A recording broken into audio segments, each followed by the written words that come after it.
Welcome to Food for Thought, the place to explore, celebrate, and manifest a life motivated and defined by unconditional compassion and optimal wellness. Today's episode is Advent, fasting, and abstaining from meat.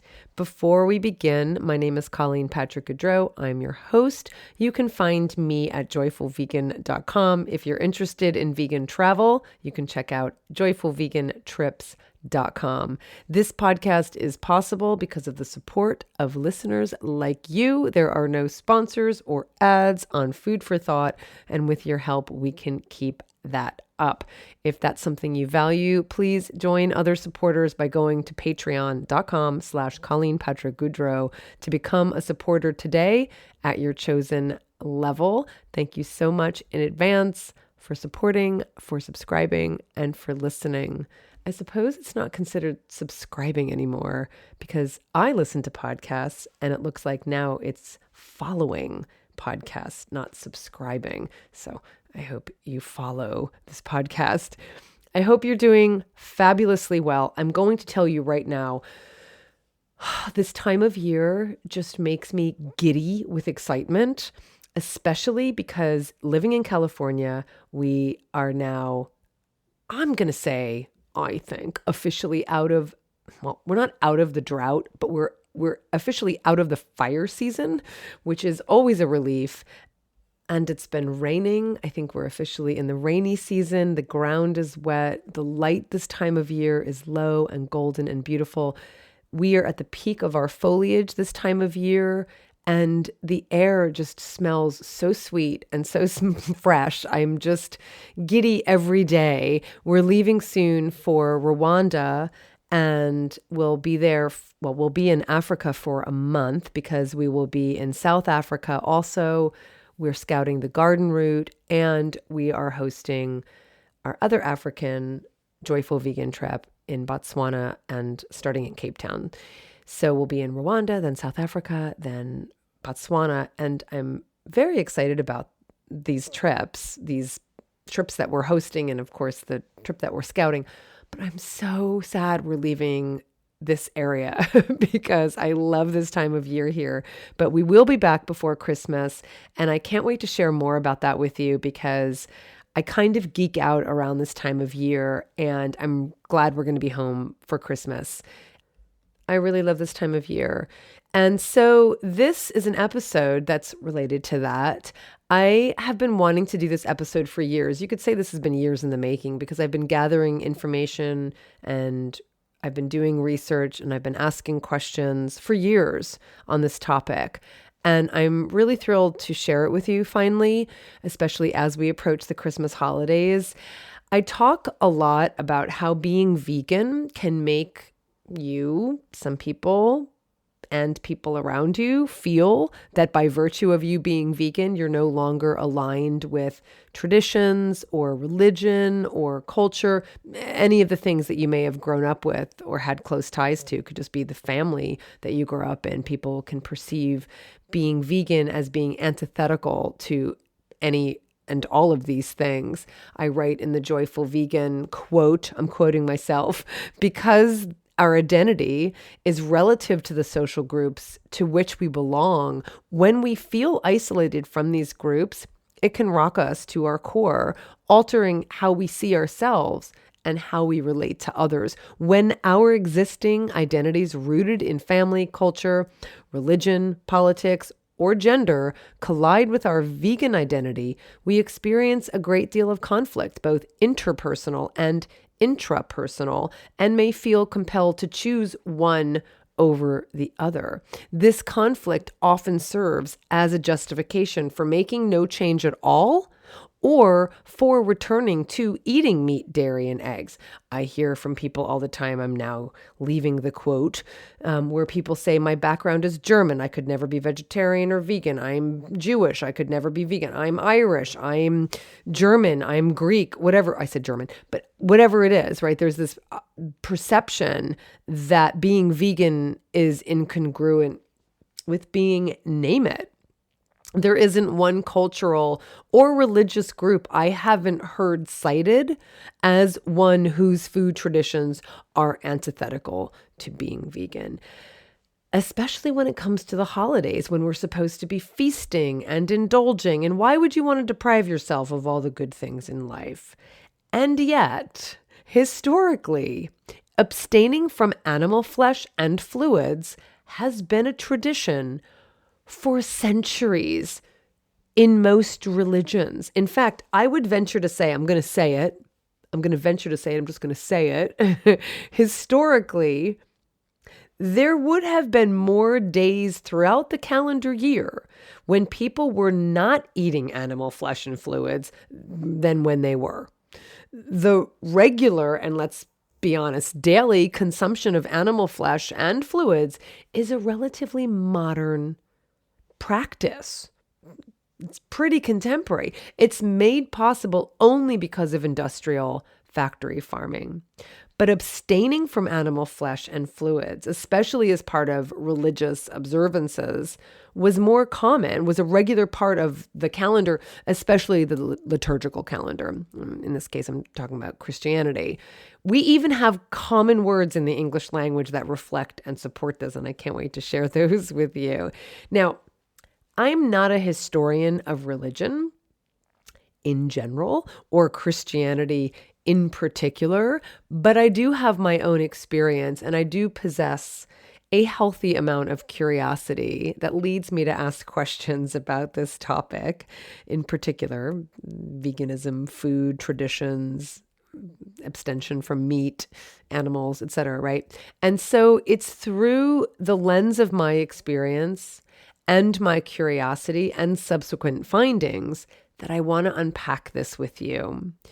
I grew up in a mixed religious household. My father was Catholic and my mother was Protestant. And while that might not seem like a very dramatic contrast, both being Christian religions, it definitely caused tension and strain in my family.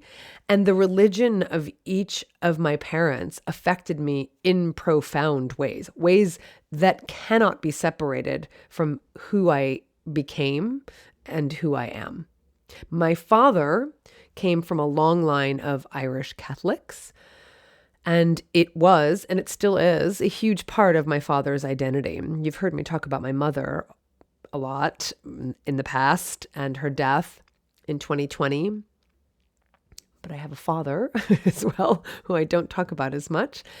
He's alive and he's in Florida and he's declining in health, but he will be 91 this January 2023. His mother died just months short of her 100th birthday. So who knows how long my father will be around. I was out to visit him a couple times this past year. And since the last time I was there, he's had a priest come to his house to give him his last rites, which, if you're not familiar with them, they're the last prayers, the final prayers and blessings a person receives from a priest that provide spiritual comfort and renewed faith that they will meet their maker. So when I say that religion is a huge part of his identity, I mean it.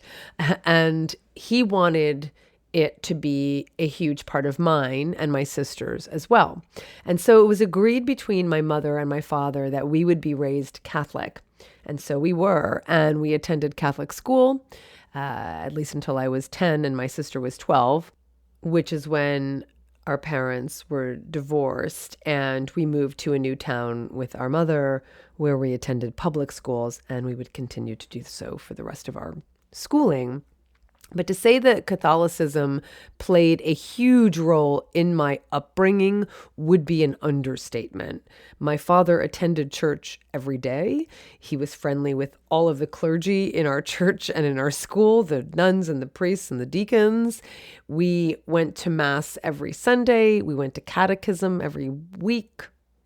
Catechism is essentially instruction in the classroom instruction in Catholicism to prepare you for your first communion and confirmation and other sacraments. And indeed, we went to confession. We went through the rite of first communion and confirmation. And it was a huge part of our lives. And my mother agreed to all of this. I don't think she had much choice, but she agreed to all of this. But it must be said that her being Protestant, and a divorced Protestant at that, was not something we were ever able to forget, because for the offense of marrying a divorced, bad enough, Protestant, even worse, woman, my Catholic father made some kind of bargain when he married my mother in 1967, whereby he would not take communion or go to confession for the rest of his life as his self-inflicted penance for marrying my mother. So every time we went to church, and that was all the time, he wouldn't go to communion when we would. And this was his self-inflicted penance. My mother was married, for context, my mother was married for 10 years to a man she had no children with before she met my father. But for the last few years of her marriage, she was having an affair with my father. And so she left Don for my father. And it always struck me as odd that my mother, being Protestant and divorced, was the reason my father struck this bargain with God. Not that he was pursuing a married woman, which seems that would be a sin. So I have a complicated history with my family and my parents, but it's colorful and it provides great stories.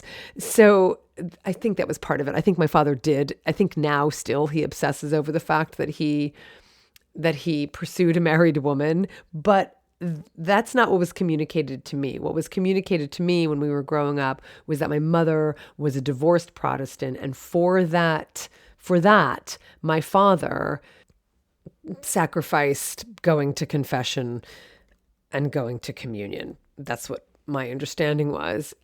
And when it came time to forge my own beliefs, my mother's Protestantism was a refuge for me. And I eventually did break away from my father's religion, which caused a permanent upset for him. And like most children, like most offspring who go through the necessary process of finding their own way after having been raised in a different way, I threw the baby out with the bathwater. I rejected and criticized and judged the religion I was brought up in. I did that for years. But as I continued to get older and wiser, I didn't want to have an attitude of arrogance.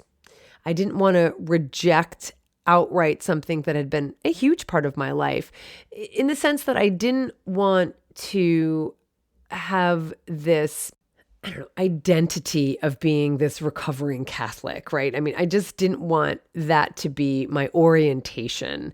And so I made a conscious effort to reconcile my past and reframe and reshape and reform my memories to find not just peace with the Catholicism I grew up in. I talked to my husband, who also grew up Catholic. He had a different experience. So, I have my own very specific familial experience in Catholicism. It's not the same experience that everybody has, but I wanted to find peace with that, but I also wanted to find an appreciation for some of the rites and the rituals that it was centered on. And I did that. And I have some things I can look back on and say, I really appreciated that. I really liked that. I really can embrace that. And actually, rites and rituals are one of the things I appreciate most about the religion I grew up in. And of course, rites and rituals are not specific to Catholicism or to religion, but they're an aspect of it that I can appreciate. And then I looked back on, and then I said, I could appreciate that. I can embrace that. And I've talked about secular rites and rituals that I partake in my life. I think most of us, I think we all do. We probably don't even call them rituals. And I hold them very dear. And so I remember with great fondness the rites and rituals surrounding many holidays that we celebrated growing up, especially Easter and Christmas, and the corresponding periods leading up to them, namely and respectively Lent and Advent. Now, as you know, I grew up eating animal products, but even when I was a child, I was aware of the historical tradition of fasting and abstaining from meat during these periods. So over the years, I've thought about this a lot. And this is why I've been wanting to cover this on this podcast for so long, because I'm very interested in the history of and the meaning of not just fasting. I mean, that's a whole other conversation about what fasting has meant historically and in religion, but really abstaining from meat. That's what I've been obviously very interested in. And so here we are approaching the Christmas holiday and its preceding Advent season, both of which always spark in me memories of the traditions and rites and rituals I experienced throughout my childhood, and also spark in me a curiosity about and an awareness of the food traditions that surround these holidays. Now, many of you, Christian or not, would be familiar with Lent, the 40 days before Easter Sunday. So it's the 40 days between Ash Wednesday and Easter Sunday. And it's a time devoted to fasting and repentance and contrition and penitence. And also for my listeners who didn't grow up Catholic, Ash Wednesday is the first day of Lent, and it's named for the practice of Christians of placing ashes on their heads as a sign of contrition. And so Lent starts on Ash Wednesday. And then as you get closer to Easter itself, Good Friday is the day of the crucifixion. That's the Friday before Easter Sunday.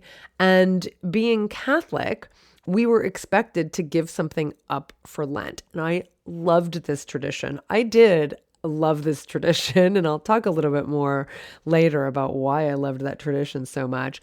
But the idea is that you would give something up for Lent for 40 days, at the end of which, on Easter, you celebrate and you eat and you consume and you feast.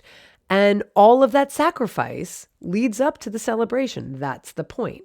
You sacrifice, and then there's a feast, right? And you can see that even in the language we use today, in the language we have for these holidays. Lent begins with Mardi Gras. It's French for Fat Tuesday, because you would be eating the last amount of fat before the fast that begins the next day on Ash Wednesday and goes up until the Easter feast. It goes right up until Holy Saturday is what it would be called, and then the Easter feast. The other name for Mardi Gras is Carnival, which comes from the Latin root carne, meaning meat, meaning flesh, and Latin lavare, meaning to remove. So Carnival literally means removing meat, referring to the coming 40 days when animal flesh was abstained from during Lent, for the entire duration of Lent. Now, in the Byzantine tradition, still practiced by Orthodox Christians, meat wasn't the only thing that was abstained from during Lent. All animal products were and are. And that can be seen in another word that marks the beginning of Lent. It's not a word that you'd be very familiar with if you weren't practicing, but that is Cheese Fair Sunday. And that's the Sunday before Ash Wednesday. Cheese Fair, like F-A-R-E as in farewell, because literally cheese fair meant farewell to cheese, farewell to dairy products for the duration of the Holy Fast. And the Sunday before that is Meat Fair. I was going to say is Meat Fair Sunday, indicating a farewell to meat in the diet. So you've got Fat Tuesday, which is mostly about fat, but fat also includes animal fat. You've got Carnival, farewell to meat, removing meat. Cheese Fair, farewell to dairy products. And Meat Fair Sunday, indicating a farewell to animal flesh in the diet for the duration of that period of Lent. And so here we are now as I record this approaching Advent season, which, like Lent, led up to the great feast of Christmas. So Lent leads up to Easter. Advent leads up to the feast of Christmas. And even though Christmas celebrates the birth of Christ, Easter is the holier of the two and the festival upon which Christianity really hangs its hat. But in the past, especially in the Middle Ages in Europe, Advent was a big deal, a much bigger deal than it is today. And I can say that because even though it wasn't that long ago when I was little, I mean, like maybe 50 years is a long time ago, but not when we're comparing it to 2,000 years of history. So 40 years ago when I was 10, Advent just even then wasn't as big a deal as it was centuries before that. And centuries leading up to that. For me, growing up, Advent was special. Indeed, it was special in that it anticipated Christmas. There's this excitement that is palpable during Advent because it's like this excitement like leading up to Christmas. And much wasn't asked of us like it was asked of us during Lent. We didn't have to give something up. That's not my memory of Advent in my upbringing. In fact, what I remember most about Advent in our house, and this is something that's still practiced today, you've probably heard of an Advent calendar. I loved the Advent calendar so much because you have these calendars. I know there's so many different calendars today. There's we'll get to that. But my calendar, there were simple calendars. They were basically little, cutouts, like you'd open little doors, and behind the little door would be an image. It'd be an image of something that related to the story of Christmas. So there would be an image of the Star of Bethlehem. There'd be an image of a donkey Mary was riding on. There would be a stable of animals. So you can imagine, as a little girl, as an animal lover, I did open up those little windows. There'd be a donkey and I'd be so excited. There'd be a stable of animals. I'd be so excited. I loved the Advent calendar, and because it just created this anticipation. Today, there are different kinds of calendars. There's like calendars where you can get like a piece of chocolate or candy behind each day leading up to Christmas, but that is not how Advent was observed historically. Like the opposite. Advent, like Lent, was a time for prayer and reflection and penitence and fasting and abstinence, not a period where you would get treats every day leading up to more treats on Christmas Day. It's just not how it worked. The Advent observances in the Middle Ages, again, for example, were every bit as strict as Lent, and meat was forbidden during that period as well. In Advent, the equivalent last feast before abstaining, again, the last feast in Lent was Fat Tuesday. The equivalent last feast during Advent, or approaching Advent, was called and is called St. Martin's Feast Day. The idea, again, being that you have this feast before you fast, right? And it was traditionally centered around eating animal flesh, particularly geese in the case of Advent. You eat lots of fat, lots of meat, lots of butter. And then the days leading up to Christmas were days of prayer and reflection and abstaining from animal flesh. And this goes back to the beginning of the Christian church. Abstinence from flesh, from animal flesh, is one of the oldest Christian traditions from the first century. The day of the crucifixion has been traditionally observed as a day of abstaining from flesh. The ancient form of Christian fasting was called a black fast. And those undertaking a black fast consumed no food during the day, although sometimes water was permitted. And then they would break the fast. That's literally where we get the word from. After sunset with prayer. And then they would have a meal devoid of meat, devoid of eggs, devoid of dairy products, devoid of alcohol as well. Now, traditions varied in different parts of Europe as time went on, depending on the location, but giving up meat was common. And in many places, all animal products were strictly forbidden during Advent and Lent. Now, there were regional differences about the rest of the details. Most areas permitted fish, others permitted fish and fowl, chickens.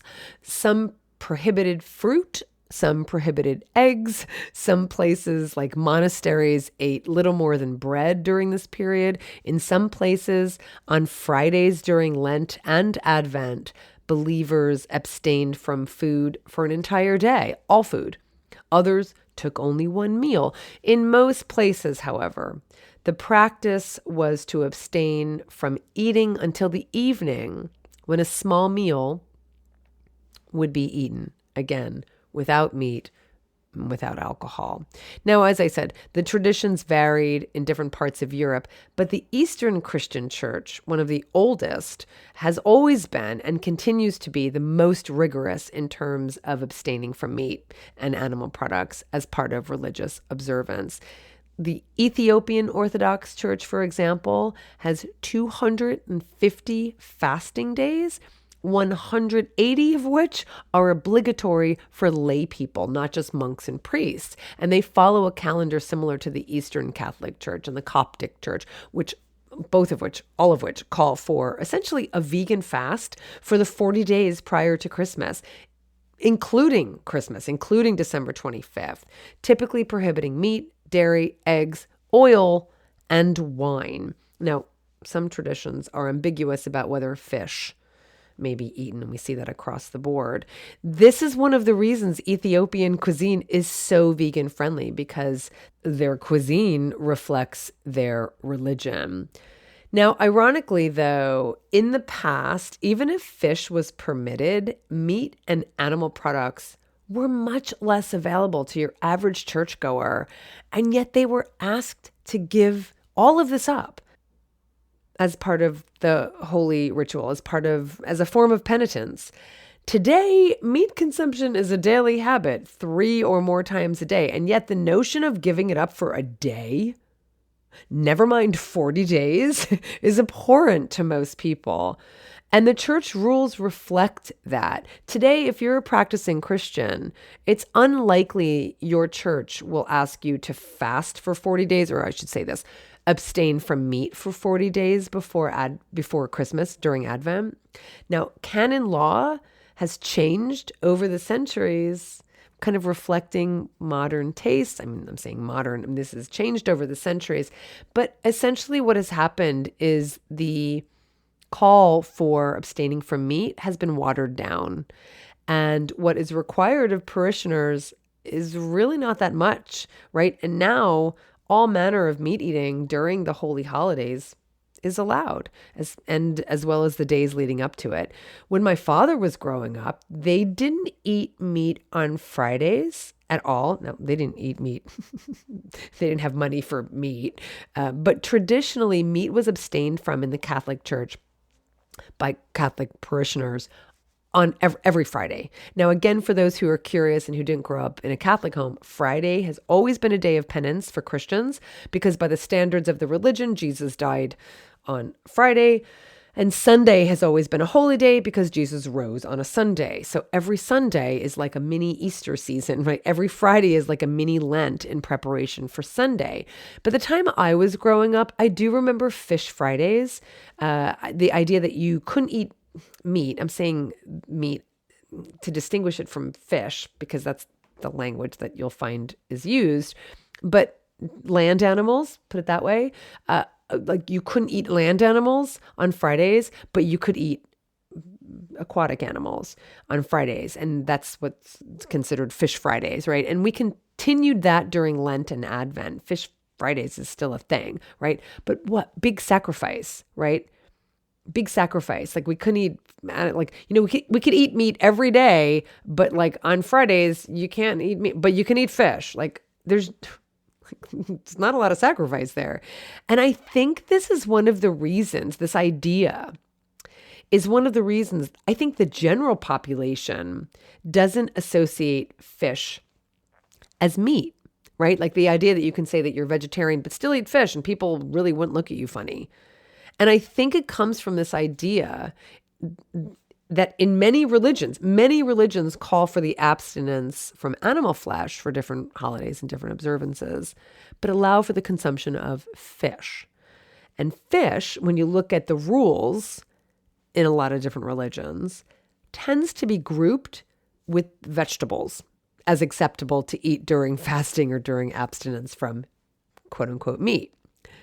I think also in former times, animal flesh from land animals was more expensive. It always has been. You've heard me talk about this before, this idea that somehow being vegan is more expensive than eating animal is ridiculous, because land animals, it's always been more expensive. It has always been a source of luxury to consume, especially land animals. So land animals were more expensive. They were eaten only occasionally. They were associated with feast days. The truth is, fish was cheaper. Most people could go and, if you were near the sea, you could fish. And it was cheaper. It was more widely available, more widely accessible. It was eaten more often. It was not associated with celebrations. And so I think this is where that idea stems from, that fish don't belong in the flesh meat category. I'm not saying that I think people all believe that they belong in the vegetable category, but I think that's where that stems from. Just my theory. I'm not saying that, the majority of people who think that are Christian or religious, but I think that's just penetrated the general consciousness. Just my thought. Love to hear yours. So technically, abstaining from meat on Fridays and being allowed to have fish is the universal law of the Catholic Church, Roman Church, Eastern Church, Orthodox Church, right? The abstinence in Eastern and Orthodox churches, however, also includes Wednesdays. And their abstinence excludes fish. When you're abstaining from meat, you're also abstaining from fish. You're also abstaining from dairy and other animal products, like pretty much vegan. By the 9th century, the strict rules about fasting and abstaining from animal products in Western Christianity started to become more relaxed, and even more so over the centuries. Abstinence from meat on Fridays was never technically abolished from Roman Catholic law. For instance, Canon Law 1251 says abstinence from meat or from some other food as determined by the Episcopal Conference is to be observed on all Fridays. Abstinence is to be observed on Ash Wednesday and Good Friday. But this has been relaxed quite a bit. Many national bishops' conferences, including the U.S. bishops, make exceptions in their jurisdictions, permitting Catholics to choose another form of penance instead. In 1966, and this is kind of where we're at today, the National Conference of Catholic Bishops issued a pastoral statement on penance and abstinence, in which they declared, among other things, quote, "Among the works of voluntary self-denial and personal penance, which we especially commend to our people for the future observance of Friday, even though we hereby terminate the traditional law of abstinence as the sole prescribed means of observing Friday, we give first place to abstinence from flesh meat. We do so in the hope that the Catholic community will ordinarily continue to abstain from meat by free choice, as formerly we did in obedience to church law." So as you can hear in the language, the bar has been lowered, and the bishops hope the community will abstain from meat on Fridays. So essentially the rule was transformed into a hope, because, you don't want people to have to forego the consumption of animal flesh for one day. So abstaining from meat is essentially left up to the individual churchgoer, or, perhaps the jurisdiction you're in, if you're, the bishop is calling for it where you are. But it really has relaxed a lot. And over time, as rules about abstaining from meat were relaxed, so too were the definitions of, which animal's flesh constitutes meat. So we talked about fish, right? But we also have amphibians, cold-blooded animals, frogs, clams, turtles. They are permitted to be eaten even during the times when parishioners are called upon to abstain from meat. And it's a question that you continually see during these periods where people are called upon to not eat animal flesh.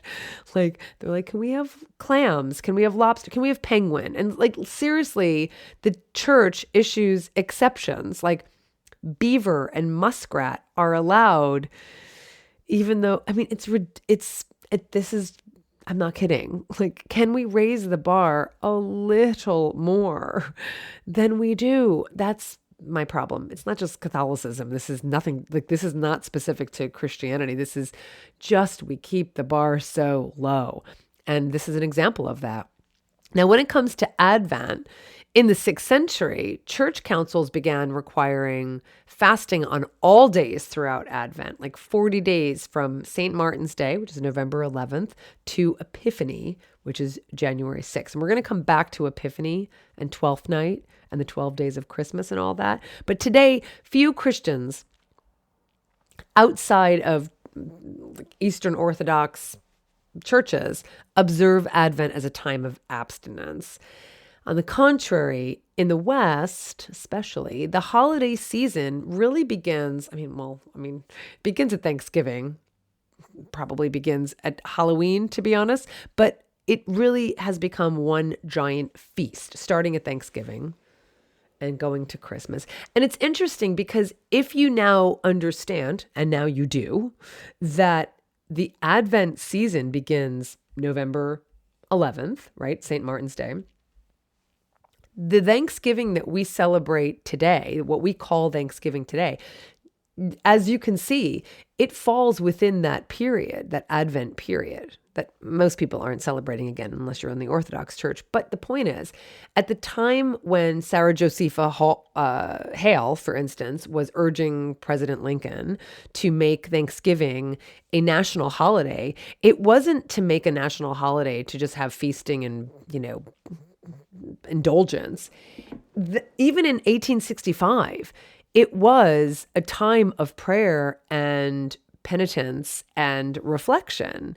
It wasn't this kind of indulgent feasting that we have today, but that's where we are today. Today, this kind of feasting starts at Thanksgiving and it goes all the way to Christmas. And that's one of the reasons where it's so interesting that people say, oh, you're vegan. Like, you're just missing out on what this holiday is all about. And it's like, well, what's this holiday about?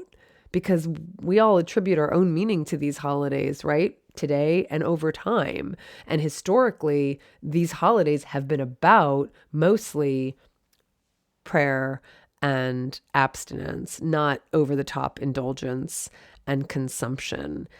Now, I'm not saying feasting is a bad thing in and of itself. I certainly partake in my share. But if the point of a feast is that you're coming off of a fast, then feasting without having had any kind of abstinence prior to it kind of misses the point, doesn't it? Like, my understanding is, especially when it's done for spiritual purposes, that the discipline of fasting, when practiced with prayer and repentance and almsgiving and charitable deeds, that kind of thing, it orients us away from worldly desires and more towards spiritual desires. I mean, that's the whole idea, right? Now, I'm not Christian, I'm not Catholic, and I personally don't partake in any religious ritual fasts, but I do appreciate the concept of giving something up for a period of time. This is one of the things I loved when I was young. I loved the idea of being given the opportunity to demonstrate self-control, to demonstrate discipline, even sacrifice. I think that word is so loaded, but that idea that we sacrifice something, that we give something up, that leads up to a celebration where we get to partake in the thing that we gave up. Like, there's something really, something really interesting and special there, I think. And it's not lost on me that during that time of abstinence or sacrifice, it is about self-reflection. It is about prayer and meditation and contemplation and simplicity, right? You don't have to be religious to appreciate that or partake in it. And I've been incorporating this more into our holiday seasons because I find it really rewarding and fortifying, gratifying. There's something really gratifying about self-denial, right? Now, I'm vegan already, so animal flesh and fluids are things that I've already turned away from. But there are certainly indulgences that I enjoy that would and are absolutely considered an effort to not consume for any length of time. Could be, I'll speak for myself, could be wine, could be bread, could be chocolate, could be sugar, whatever it is that we have access to all the time that not having for any length of time is an effort or a sacrifice, right? Or discipline. So for the last couple of years, I have been challenging my poor husband. He has to partake in all of the schemes I come up with, but I've been challenging David and myself to give something up between Thanksgiving and Christmas so that by the time Christmas comes along, it feels like a treat and it's been really rewarding.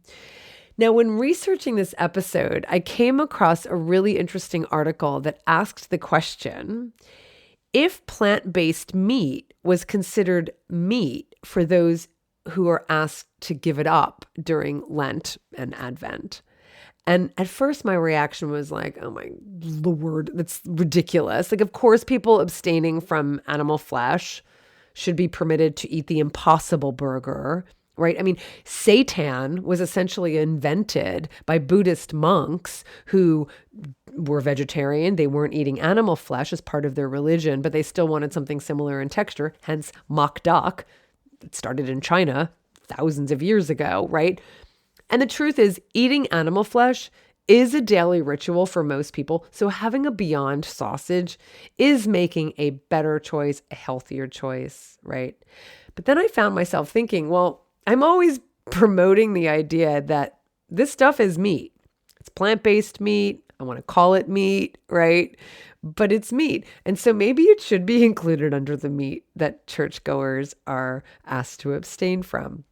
Someone in the article I was reading pointed out that abstaining from meat is also meant to be tied to almsgiving or donating to charity. So the idea that you're supposed to like give people in need whatever money you would save by not buying meat, again, animal flesh, during Lent, like that's the idea. And so if a plant-based burger costs as much or more than a meat-based, an animal-based burger, then the charitable part of the tradition is missing.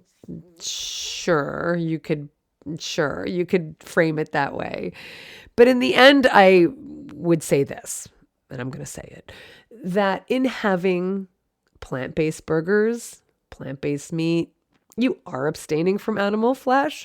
And my God, if fish can be considered plants, then plants should be considered plants, right? Plants should count as plants to be consumed during the fasting holidays, the holidays that call for abstaining from meat, from animal flesh. Even if the plants resemble the texture and taste of animal flesh, they are still plants, and they do not come with the high costs in all the ways we can quantify costs as animal flesh does.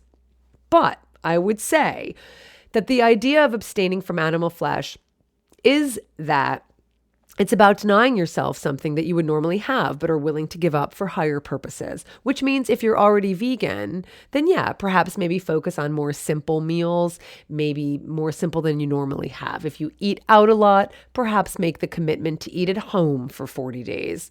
If you eat a lot of convenience or packaged foods, eat only whole foods for 40 days. If you eat a lot of plant-based meats, maybe focus on peanut butter and jelly and other simple dishes for 40 days. If you're vegetarian, try being vegan for 40 days. If you're still eating animal flesh and fluids, try being vegan for 40 days, right? Now I'm saying 40 days because 40 days of Advent, November 11th to January 6th, but that's not really observed by most Western Christians these days. Typically, Advent today begins on the fourth Sunday before December 25th. So I'm saying 40 days, but really we're talking about 4 weeks. And that's the point, is to stretch our comfort zones, right? To sacrifice a little in the hopes of living more intentionally, more simply, more consciously, more deeply. It's one of the reasons we see so many people give up meat. I mean, I see a lot of people take my 30-day vegan challenge. around Lent, more than normal. It's mostly Lent. It's not necessarily Advent, because Lent is really a time most people associate with giving up something. It usually is meat, because most people eat meat every day, and so it is a sacrifice. And so it's a real opportunity for those of us who are advocates. We can remind our Christian friends and family members, of the opportunity to give up animal flesh even during Advent. Now, remember, historically, the fast of Advent, this period, went from November 11th to January 6th. Typically, it's about 30 days before Christmas, as I mentioned, four Sundays, 4 weeks, right? And Christmas itself, December 25th, is the big feast. But historically, in the Middle Ages, during the Tudor age, Christmas was indeed the end of the fasting, the end of the abstinence, and the beginning of the revelry, at which time you begin the 12 decadent days of feasting and singing and general carousing, culminating in Twelfth Night or Epiphany. That's what the 12 days of Christmas are. It's lost on I think, modern folks, because there's this idea, it's not the 12 days leading up to Christmas, it's the 12 days starting on Christmas. On the first day of Christmas, my true love gave to, like, that's the first day of Christmas. It's the 12 days of Christmas. And it's all about the decadence and consumption, starting on December 25th, having abstained, or at least lived more simply, for the days leading up to Christmas, and ending on January 6th, which is the Epiphany, which is when the 3 kings, or the 3 wise men, visited Jesus in his manger and brought him gifts, the gold, the frankincense, the myrrh, and all of that. That's what the 12 days of Christmas are. And even though we've been talking about fasting, and we're going to come back to that, by the way, I'm going to do an entire episode on the foods of the 12 days of Christmas, vegan style, of course. But we've been talking about fasting being a tradition during the Advent season, historically speaking. And I'm using fasting, I'm using that term loosely and interchangeably with abstaining from meat. Most lay people did not fast, i.e. abstain from food completely during the fasting period. It would mostly be abstaining from meat. But there were saints' feast days during that period, because people were still eating food, but they were simple foods. They were more simple foods, and they were foods that celebrated the different saints. That's what feast days are, the saints' days are. And we still eat these foods today. We have many wonderful traditional foods that come from the season of Advent, some of which you probably make. Number one is the St. Lucia buns, also called lucicator. St. Lucy's Day, St. Lucia, is December 13th. And I have a recipe for St. Lucia buns at joyfulvegan.com. And I really encourage you to go over and get that recipe, make that recipe. It is so fantastic. It's a Swedish favorite at Christmas time. These are saffron infused buns, and they're buttery, they're slightly sweet, they have this gorgeous vibrant yellow, they are S-shaped sometimes they're shaped in the form of a ram's head, I should say, and they're wonderful. So that is a traditional food during the Advent season, December 13th being St. Lucy's Day. You also have something called speculus. They're Dutch cookies for St. Nicholas's Day, which is December 6th. And you would also have mulled wine, or bishop's wine, which is drunk also on St. Nicholas Day. On December 12th, it's the Our Lady of Guadalupe, and Mexican food would be really appropriate. So making the Mexican wedding cakes, or the Russian tea balls, they're also called. I have those in my Joy of Vegan Baking. They're perfect. The little sugar cookies that are made from ground almonds covered in powdered sugar. You can also make a Mexican chocolate cake. These would all be appropriate during the Advent holiday. And then on December 24th, you'd have star cookies, like starlight cookies, because that's just representing the Star of Bethlehem, and that's just before Christmas. Now, you also have something called Stollen. If you're in Europe, you're probably familiar with this, especially if you're in Germany, you would be familiar with this, or any Germanic countries. Now, Stollen, this is Stollen, it's enriched bread And it's studded with candied fruit, peel, there's nuts, there's spices, there's raisins, and they're all soaked in booze. It's a kind of like cross between like a fruit cake and a hot cross bun. That's the best way I could put it. And initially, Stollen was just made of flour and oats and water because during the Advent season, there was no sugar, there was no fruit, there was no booze.